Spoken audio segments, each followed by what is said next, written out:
Je m'appelle Lilou Kuhn, j'ai 21 ans, je suis en première année de cycle ingénieur à l'Estia. Je m'appelle Milo, ici mes amis m'appellent Roman. Je suis à l'Estia en deuxième année de cycle ingénieur. Je m'appelle Anne-Sophie, j'ai 20 ans, je suis à l'Estia en cycle ingénieur en première année en tant qu'étudiante.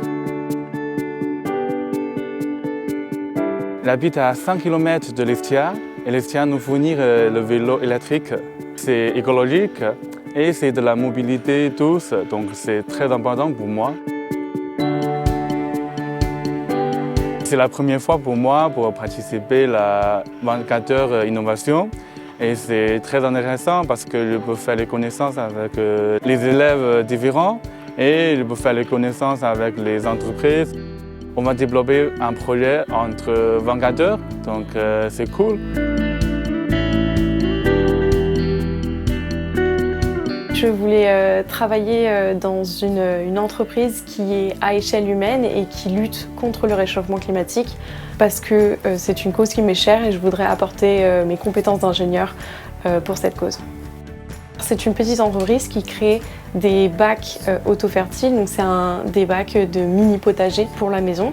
Ma mission est de modéliser les bacs en 3D et de créer des plans pour faciliter la fabrication.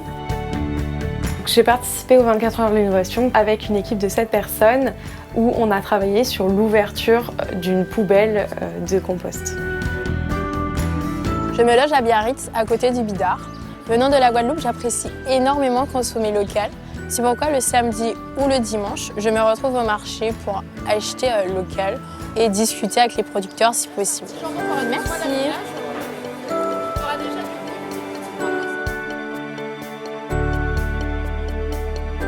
Les 24 heures d'innovation pour la planète, c'est 2 jours de rencontres créatives sur lesquelles on espère faire émerger des innovations d'impact.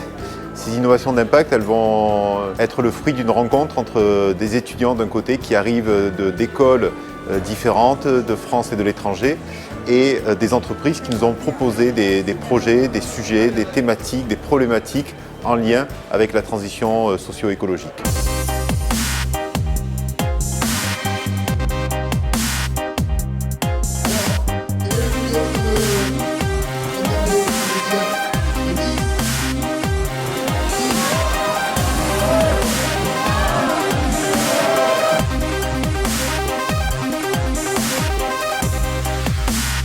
Pendant 2 jours, on va former une quarantaine d'équipes qui vont travailler sur des 40 sujets différents. On va adresser un peu tous les secteurs de la transition, toutes les problématiques, que ce soit du transport, de décarboner notre planète, gérer nos déchets, être plus dans un mode circulaire. On va vraiment adresser des thématiques assez larges, qui est de voir comment on peut impliquer le citoyen dans la transition socio-écologique, comment agir dès la formation, et comment aussi accompagner les mutations dans les entreprises. C'est un petit peu le challenge qu'on s'est donné à travers cette édition des 24 heures de l'innovation pour la planète.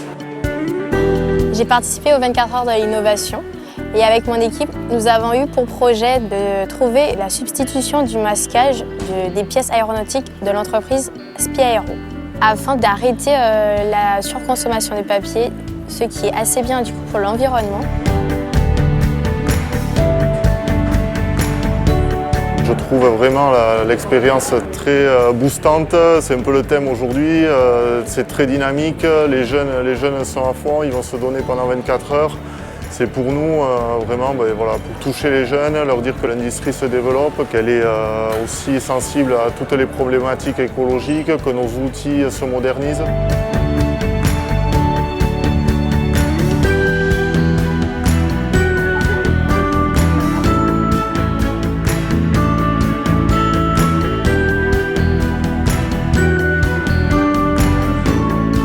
On est venu du coup présenter un projet aux 24 heures de l'innovation pour repenser le bioseau. C'est le petit réceptacle qu'on utilise à la maison pour déposer nos biodéchets et pour après les transporter jusqu'au bac de collecte. Notre but, c'était de déterminer une ouverture de cette grande poubelle qui doit être fermée à tout public extérieur à la société.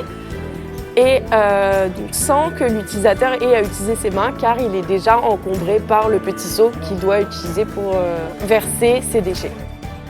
C'est très important aussi de pouvoir écouter la nouvelle génération qui a envie de s'impliquer, qui a envie de s'engager et qui est pleine d'idées. Donc on est là pour les écouter et puis justement après pour proposer un service qui leur convienne, qui réponde à leurs besoins.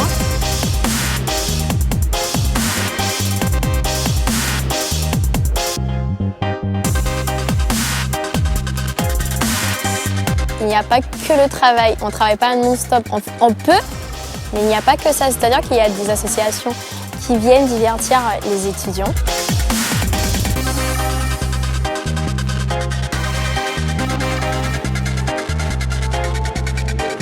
Le corps va chercher au plus profond de soi l'idée qui va sortir pour dire ça y est, on peut se sortir de cette situation où on commence à être très fatigué. Et moi j'ai vu régulièrement des équipes trouver des pépites, des bonnes idées, mais vraiment à 3 h du matin, à 4 h du matin quand on commence à être fatigué.